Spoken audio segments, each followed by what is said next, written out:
Hi guys, I'm going to keep my slides at a minimum because I just don't have much time these days. Things are getting really dicey. The sea and the waves are roaring.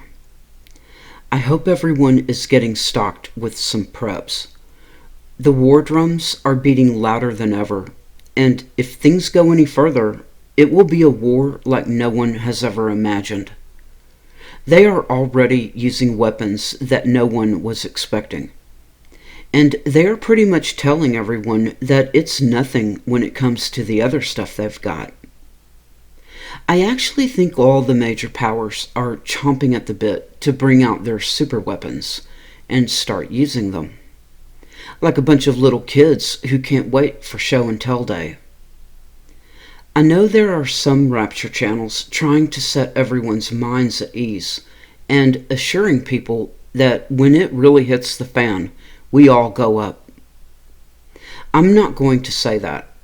I'll just say, let's pray for the best and prepare for the worst. The powers that be are also moving full speed ahead on the AI business and the Great Reset. Who knows how soon it might be when everyone starts waking up to find that some AI bot took their job and they are left high and dry and looking for work. Have some preps around for any sort of situation. And now that all sorts of files are getting dumped on us, the whole world knows what kind of beasts we are dealing with. I think we've always known. Some files we've been waiting on for a lifetime, and others we've been waiting on for decades. What shocks me is that the public is still on the edge of their seats to hear what these sickos have to say. I guess I'm guilty of that myself, because recently I was over at the Behavior Panel channel. It's the world's top experts in body language and behavior. They mostly go over major criminals and murderers, which always freaks me out because I never keep up with all these stories in the news of killers and stuff. But they go over other stuff too. Oh, one fun show that they did was analyzing the press conference of the astronauts of the Apollo 11 mission, right after they came back. When I clicked on that one, I had to take a screenshot. Check this out. Exactly when I clicked on that one, it had 6,666 comments. I mean, you just can't make this stuff up. So these are the top 4 body language experts in the world. And I swear, if you blink or even move a finger, they'll be analyzing what's going on. One of my favorites is that the first man on the moon was Neil Armstrong. Neil A. Do you see it backwards now? A-L-I-E-N. Yeah, I love looking at people's names. The first man on the moon was an alien. A lot of people don't really have a grasp on just how far away the moon really is. If you've got a basketball in one hand representing the Earth, and a tennis ball as our moon in the other hand, most people will simply stretch out their arms and guess that it's about that sort of distance in relationship. No, not at all. It would be more like the basketball Earth is on one side of the house and the tennis ball is on the other side of the house. They would put you into a microscopic tin can on the head of a pin and fling you across the house and hope somehow you can manage to land on that tennis ball. It's a terrifying prospect if you ask me. So anyway, I surfed over to the Behavior Panel channel to see what the experts had to say about Ghislaine's interview from prison. She really did seem terrified when asked about the Clintons. But I did like to hear that she is mostly given unsalted tofu every single day for her meal, because she says she doesn't eat meat. Hopefully, the meat in prison isn't much tastier. And if we can ever get this crime ring that's running the planet behind bars, I hope they all enjoy unsalted tofu every single day for their meals, for the rest of their lives. It would also be pretty fun that they would all be behind bars instead of living it up in their billion-dollar bunkers when it all goes down. Well, when it comes to the JFK files, most of the perps are dead by now. That was back in 1963. And there's that 63 again. Some think we have some great administration because all the files are being released. No. All they are doing is dumping all kinds of files to hopefully overwhelm people so much that nothing will ever come of any of it. Divide and conquer. And keep everyone flustered, angry, and occupied while they go to war. Maybe I was a little surprised to see their plans and moves to bring down Pope Francis and the Catholic Church. But hey, why not just wait and install your Pope from Chicago, and you've got your route straight into those vaults of secrecy. And that's what I wanted to talk a little about today. Prophecies and the popes, and a blood moon in Leo. We've got two major prophecies of the popes at the end of days, or at minimum the end of the church age. Nostradamus wrote about the final three popes, and St. Malachi wrote a massive prophecy listing identifiers of 112 popes, which seems to end with Pope number 112, which was Pope Francis, and number 111 was the Ratzinger. Malachi described number 111 as the glory of the olive, which I might talk about later. Let's just look at Nostradamus real quick, which sounds like Leo. Quote, "The great lion on the throne in the final age will preside over a world consumed by fire and flood, as the earth trembles beneath the feet of men, and the old faith crumbles into dust." Nostradamus, 1555. Of course, people have been analyzing the prophecies of Nostradamus for centuries, with some doing calculations with a starting point of one of the popes in 1585, which predicts that the church age, or perhaps the world, could come to an end in 2027. For me, 2027 fits perfectly with the final chapter of the book of Acts. I've done some research, and I think Paul has played his part to a T in 2025, and he's playing out his last 2 years right now. So, we've got a blood moon coming up on March 3rd, and hitting maximum eclipse at 3:33 a.m. Pacific time. 3:3 at 3:33. I love that. And it gets better. The blood moon will be at the foot of Leo, while the sun is just passing through the waters of Aquarius. This is the lineup of the planets that day, most of them hanging around near the sun. I think it is also interesting that Jupiter, the king planet, will be right between the Gemini twins. The orbit of Jupiter is nearly 12 years, so it's not like all this stuff put together is a common thing. What makes this so interesting is that the story of the twins, Castor and Pollux, is about the granting of immortality. They are also known as the horsemen, and they are mentioned in the final chapter of the book of Acts as the sign of Paul's ship as they head for Rome.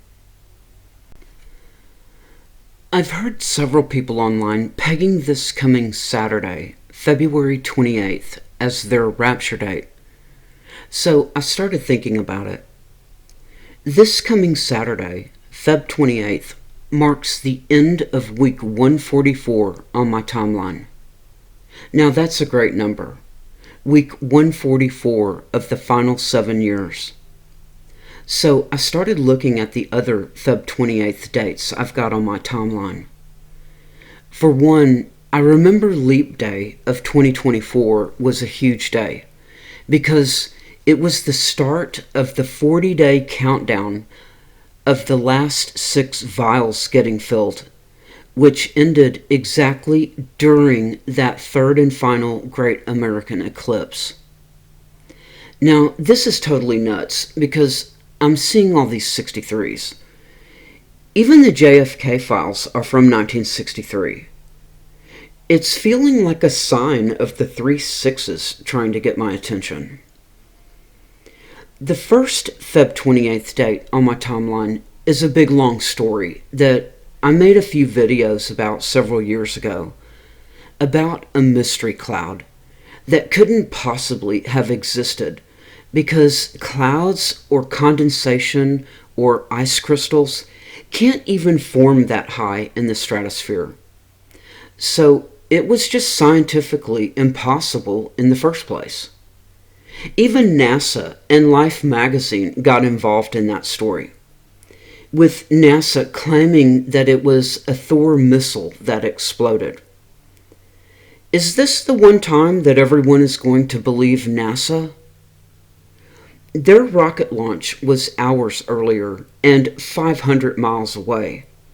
So we are supposed to believe that this 35-mile wide gigantic donut ring cloud thing in the stratosphere, where clouds don't even exist, floated perfectly intact for 500 miles for hours. And how many rockets have exploded before that and since then? And I don't see these crazy reports and eyewitnesses who saw the thing from hundreds of miles away. Oh, what's even funnier is that it was called Launch Number 7. Even better is that William Branham claimed that he met 7 angels that day on Sunset Mountain, somewhere south of the Mystery Cloud, which was over Flagstaff. All happening in Arizona. And that's when these angels told him to go preach about the 7 seals and the end of days. People were even accusing him of being in cahoots with Life magazine, which makes no sense at all. Even though Life magazine put a moon rainbow on the back side of the page, so the rainbow would show through to the mystery cloud. Now, don't start posting about William Branham and his doctrines. That's not what this is about. Oh yeah, I've mentioned his name before, so I know what's coming. And I think most of you would be shocked at just how pervasive his doctrines were and how much of it is still followed by all sorts of denominations. And yeah, even the rapture watchers. No matter what sort of kook this guy was, he was drawing the biggest crowds ever as a faith healer. And it is my understanding that no one has ever broken his records as far as crowds go. Record breakers are very important in my book when it comes to the end of days. I mean, people that I really take note of and look into a bit. And not the kind of record breakers that will be outdone by the next guy who breaks the record. You know, like a speed record or something. I'm talking about sort of one-of-a-kind people. Like the first Jesuit Pope. Or the first Pope from the U.S. Or the first black president of the U.S. Those sorts of records that will never be broken again, if you get what I'm saying. Perhaps They are people who are both first and last. It reminds me that the first will be last and the last will be first. So I actually believe what William Branham was saying about his February 28th event, mostly because of all that he said that was happening to him for months before the event even occurred.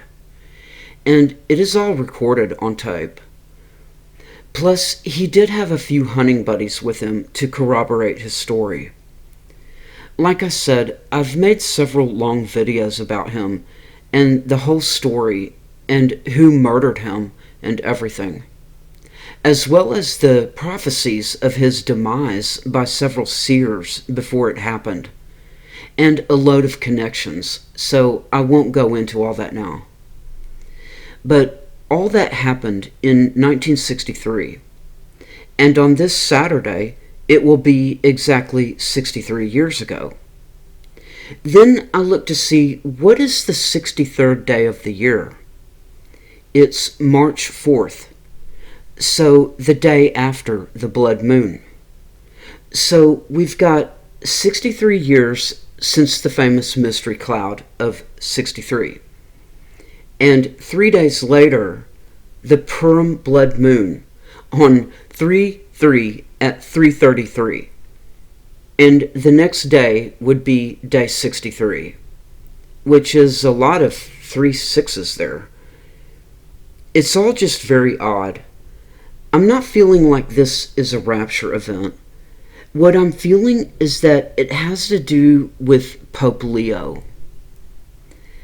I remember when the solar eclipse happened after the third great American eclipse. It was also the start of the new year for the Jews in 2024, their Rosh Hashanah in the fall. It was October 2nd of 2024. And that solar eclipse went right over Easter Island and then over Argentina, where Peter the Roman was from. And I was saying that it was not a good sign for Pope Peter the Roman. If you know about St. Malachi's prophecy of the popes. And as you know, Pope Peter the Roman died the morning after Easter.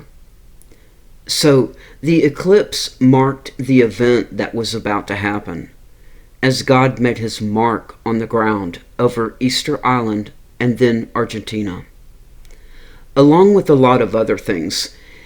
It's a load to go into and show you everything. So the way I'm seeing this February 28th date, and all the 63 numbers, and the blood moon in Leo as the sun is in the waters of Aquarius, I just feel it is more about this American Pope from Chicago and all the secrets of the Vatican than anything else. It's sort of like the last one I showed you about the November 8th dates. November 8th was the date of Anna's blood moon back in 2022, which mirrored a blood moon exactly 84 years prior, back in 1938, which also occulted the planet Uranus during the eclipse at the feet of Aries. And the next night was the night of broken glass. I've got videos about that stuff still posted on my channel. November 8th is also the date of the burning of paradise, which I was showing in my last video. And November 8th this year just so happens to be the halfway point of the final 7 years on my timeline. So it feels like the burning of paradise marked a very important date, November 8th. And just too coincidental that November 8th, 2026 is the 3.5-year mark on my timeline. So I've got the videos up about Anna's blood moon and some day counts concerning that one. I start my counts with day 1 as November 9th, the first day after the blood moon date, which is how the night of broken glass was as well, back in 1938. It happened on November 9th, which really marked the early start of the Holocaust. I see Anna's blood moon on November 8th, 2022, as the start of John's final chapter, 200 cubits from shore. In John's final chapter, I see the shoreline as the start of the final 7 years. And that date, 200 days from Anna's blood moon, was Pentecost Sunday of 2023, representing God pouring out His Spirit over the earth. It is when the final 7 disembarked and Jesus had bread and fish for them on the shore. I also think it is why John only gives us the 7 apostles fishing, because for one, that moment marked the start of the final 7 years, when the 7 apostles fishing reached the shore. May 28th, 2023, the Christian Pentecost, and 200 days past Anna's blood moon. Peter was charged with drawing the net full of 153 fish to shore, alone.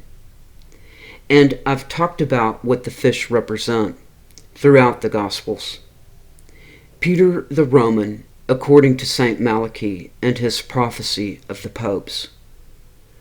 According to John, Peter tried to deafen poor Malchus at the arrest, and I have a feeling that's why John gave us his name. Malchus and Malachi, same name. If you aren't familiar with John's Gospel, John went in with Jesus to the trial as a faithful witness, while Peter stood outside, standing with the Romans to the bitter end.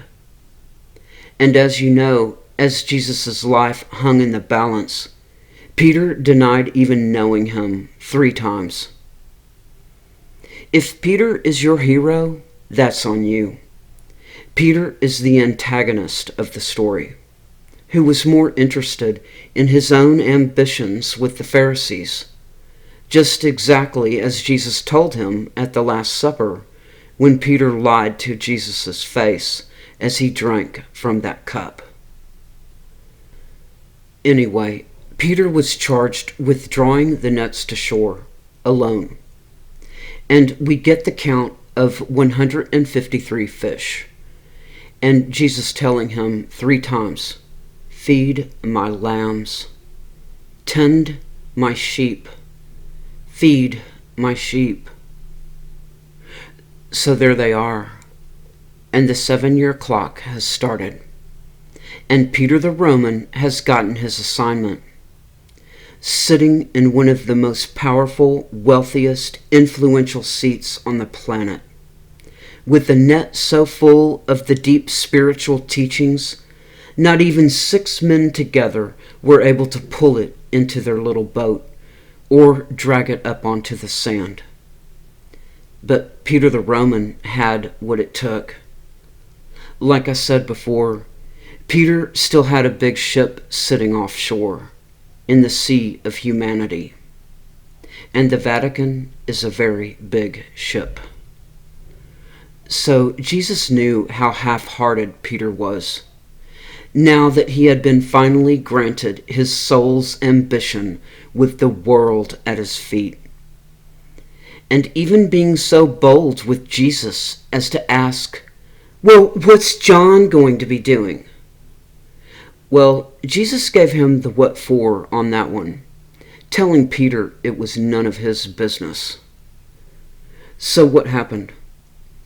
What did Peter do for Jesus' lambs? On day 153 of the final 7 years, a full ground invasion of Gaza began, with their sights on annihilation, conquest, and their new Riviera. Could Peter the Roman have put a stop to what was happening? Could he have changed the fate of where the world is sitting right now? How hard did he try? Do you know?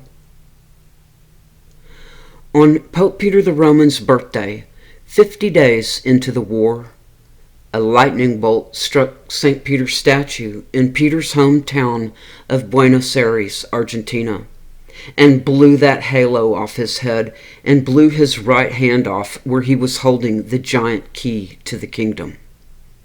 On his birthday, December 17th, 2023. But Peter the Roman still had a few more prophecies to fulfill. 1, his death would glorify God. And 2, Peter's question to Jesus, how many times do I forgive my brother?